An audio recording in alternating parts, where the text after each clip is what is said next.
All right, let's talk about something we all face, turning a big, messy idea into something real.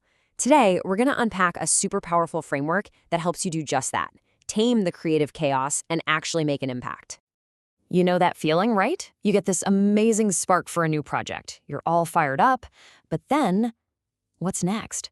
Suddenly, you're just lost, drowning in all the possibilities with absolutely no idea which way to go. Yeah, we've all been there. And that first stage, what we can call the chaos of creation, that's where so many brilliant ideas just fizzle out. And, the scholar Oliver Ding just absolutely nails this. He says, the hardest part of bringing any great idea to life is actually developing that core concept.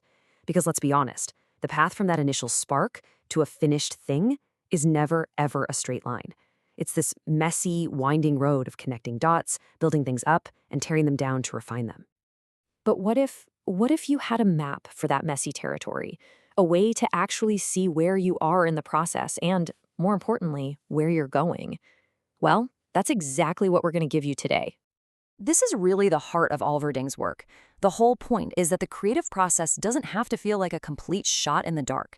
We can actually bring some structure, some real intention to how we grow our ideas. Okay, so to really get this map, we need to understand one key concept. It's called genidentity, and it comes from the psychologist Kurt Lewin. Think of it like the DNA of your idea. An acorn grows into a massive oak tree, right? It changes completely, but its core identity is still there. It's the same with your idea. It can evolve into a book or a tool or a whole community, but it always stays true to its original essence. And that brings us to the tool itself. It's called the House of Thematic Genidentity. It sounds a bit complex, but it's an incredibly powerful framework that helps you map out the entire landscape of your project.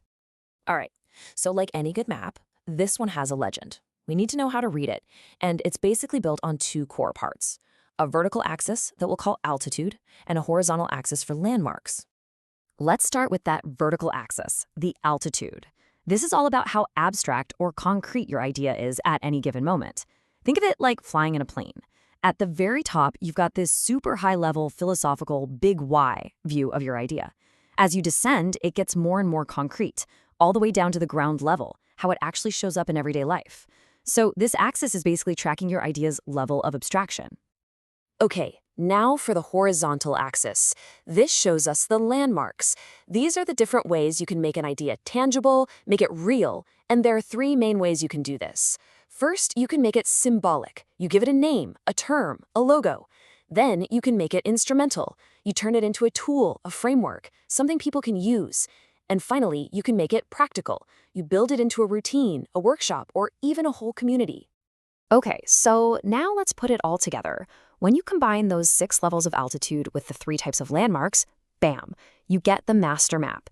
It's basically this 18-room house where your idea can live and move around. This grid gives you a complete picture of your project's entire potential. So this all sounds cool in theory, but how does it actually work in the real world? Let's trace the journey of 2 very different ideas to really see this map in action. We're going to look at 2 types of journeys. First, what we'll call a top-down expedition. This is where you start with a big, grand theory and you work your way down to create practical tools. And then we'll look at a bottom-up expedition, which is the complete opposite. It starts with one small practical tool and builds upward to discover a whole new theory. Okay, first up, that top-down journey. Let's take the concept of curativity.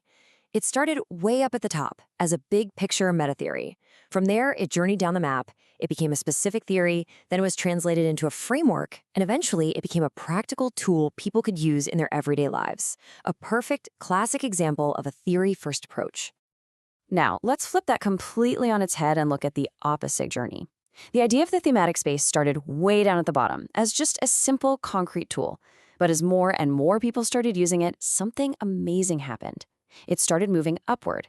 It inspired new abstract models, which then led to a specific theory, and eventually it became a full-blown meta-theory itself.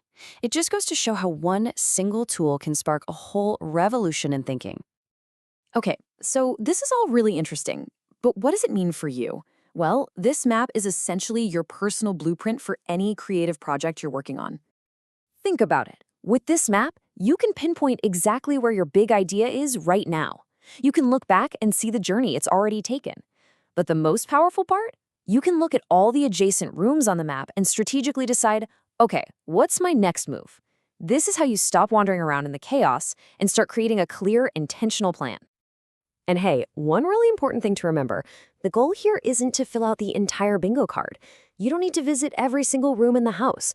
Honestly, some of the most brilliant ideas live their entire lives in just one or two of these spots, and that's totally fine. At the end of the day, the map is a tool for awareness. It's about intention. It's about understanding your own unique creative journey so you can make conscious, smart choices about where you want to take your idea next.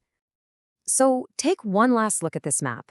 And I want you to think about that big idea, that project that's been rattling around in your head, maybe the one that keeps you up at night.